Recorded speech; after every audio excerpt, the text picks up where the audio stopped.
Update muna nga tayo sa mundo ng basketball, partikular na sa Gilas, Pilipinas. Ayon nga sa mga lumalabas na report, ang fans ng Team China Basketball ay tila ba'y masaya pa sa nangyaring injury dito kay Kai Sotto. Lumalabas kasi sa kanilang website sa China na yung mga comment ng mga Chinese fans ay tila ba'y nagsasaya pa sa nangyaring injury kay Kai Sotto.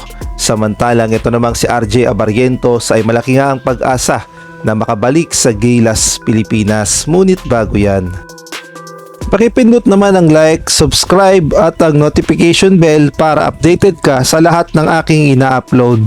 At kung gusto mong magpa-member sa aking channel ay pindutin mo lamang ang join at automatic ka na sa mga shoutout. Alam naman nating lahat na sobrang magkaribal talaga ang Gilas, Pilipinas at gayon na rin ng China pagdating sa mga kompetisyon, partikular na sa FIBA.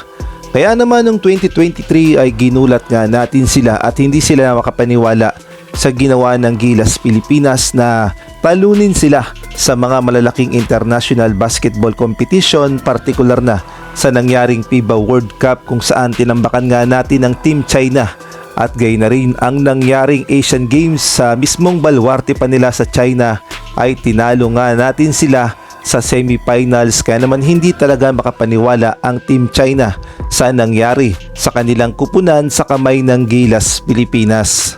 Ngunit nagkaroon nga sila ng pagkakataong magsaya dahil nga sa mga lumalabas na report sa kanilang website.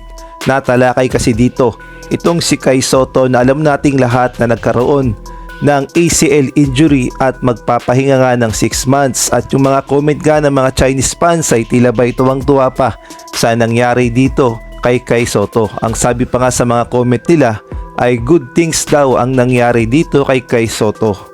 Hindi naman kasi ba ipagkakaila na isa si Kai Sotto sa nagpapahirap sa Team China kapag nakakaharap nila ang Gilas, Pilipinas. Sa laki ba naman ni Kai Sotto na 7'3", ay hirap na hirap talaga silang pumoste pagdating sa ilalim at alam natin ang galing ni Kai Sotto sa depensa at opensa. Kaya naman nung na-injury nga si Kai Sotto ay hindi talaga maiwasan ng mga Chinese fans na matuwa dahil alam nating lahat na ang Team China ay sasali din sa FIBA Asia Cup sa August. Kaya naman kung sakaling makakaharap nila ang Gilas, Pilipinas ay magiging advantage sa kanila yon na wala muna tayong Kai Sotto at paniguradong hindi sila papayag na muling matalo ng Gilas, Pilipinas. At take note, mas malaki na at mas matatangkad ang lineup ngayon ng China, kaya naman kaabang-abang talaga ang magiging tapatan ng Gilas, Pilipinas at Team China Basketball sa FIBA Asia Cup.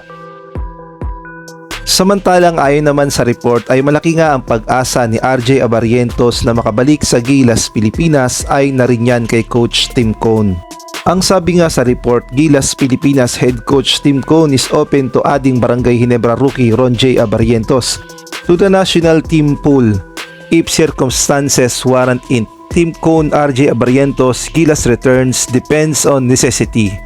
So lumalabas na anytime talaga ay pwedeng mapasama itong si RJ Abarrientos sa pool ng Gilas, Pilipinas o kaya naman sa main 12 ni Coach Tim Cone dahil alam nating lahat na sa Barangay Ginebra naglalaro si RJ Abarrientos at meron na rin naman itong napatunayan sa Gilas, Pilipinas dahil kasama nga siya sa Gilas, Pilipinas noon under Coach Tab Baldwin. Kaya naman kaabang-abang talaga kung maisasama si RJ Abarrientos sa Gilas, Pilipinas, partikular na sa FIBA Asia Cup sa August. At kung kayo ang tatanungin, sa tingin nyo, deserve bang makabalik ni RJ Abarrientos sa Gilas, Pilipinas?